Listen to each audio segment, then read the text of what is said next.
President Bush has said that he regrets that the intelligence was faulty.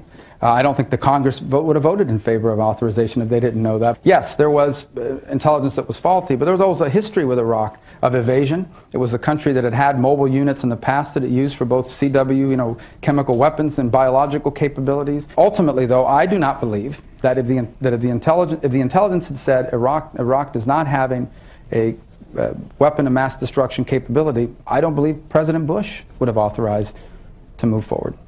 All right, ladies and gentlemen, just about every single Republican presidential candidate that's been asked this question has said, knowing what we know now, we never would have gone in, or I never would have sent troops into Iraq.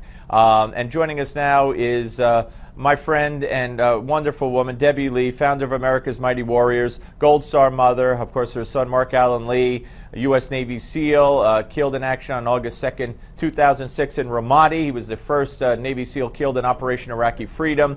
And her website is americasmightywarriors.org, americasmightywarriors.org. And Debbie Lee, always good to see you. Before we get to the candidates and what they're saying, which is disturbing to a lot of people, this is almost a double whammy for you because, Ramadi, now we're hearing they're flying the black ISIS flag over the government buildings in Ramadi.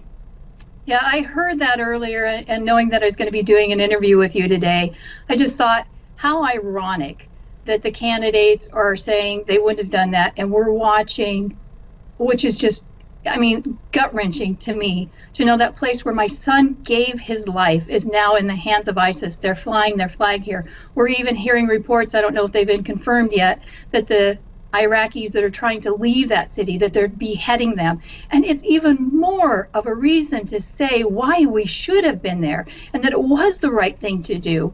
And I just don't get exactly what they're talking about with the intelligence of the faulty reports. We did find 500 tons of yellow cake that were snuck out to Canada without anybody knowing. I've been over to Iraq. It was not unusual to find mass graves with 2,500 people on average in those graves. Saddam was a weapon of mass destruction, and it's just disgusting to make those comments now in the loss of all the life, those that were injured over there, those that are struggling today, to say, well, we should have never even gone there in the first place. That is just unconscionable. We did need to be there. It was information that was validated and verified. And I just don't understand how they're coming up with this and why they're making statements like that. I guess they feel they can't win the onslaught that the press would bring when they pounce upon them with. And also, here's the problem, Debbie, and that is that you never heard this from George Bush and the administration. You still don't hear it from Bush or from the people who served in the administration. You don't hear them say there was Al-Qaeda, there was yellow cake, the mass graves. You don't hear them say that they found literature and memos that Saddam said he was going to reconstitute. He was planning to reconstitute his entire WMD program if he was still left in power. There's such great points to be made, and for whatever reason, the entire Bush administration then and those who served in it now, and the presidential candidates following in suit, that they have no interest in talking about it.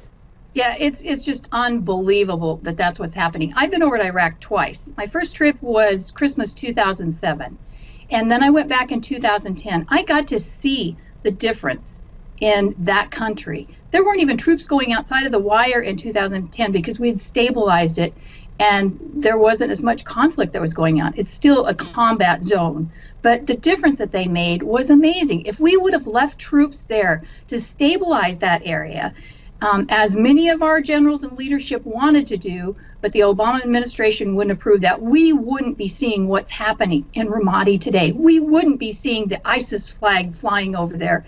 And it just rips my heart in two to see what's happening there.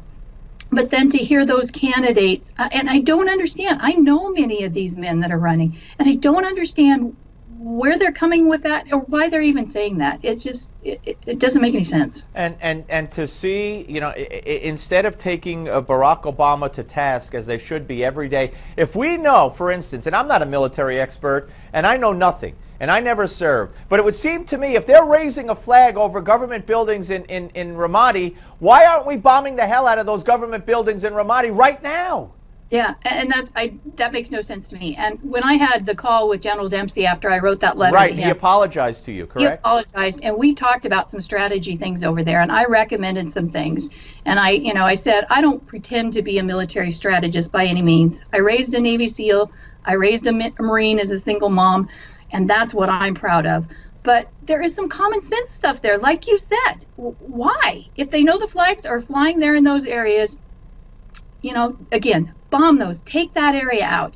And some of the strategies that we talked about would be not require lots of troops over there. We could use some of our special forces and do what they're trained to do and be eyes on the target to be more effective over there. And I just don't understand why we're not doing some of those things. So do you have any hopes of... SEAL and a Marine can figure it out. I don't know why anybody else can't. Do you have any hopes of reaching out to some of these candidates and whoever the nominee might be on the Republican side and saying, change your tune on the Iraq War?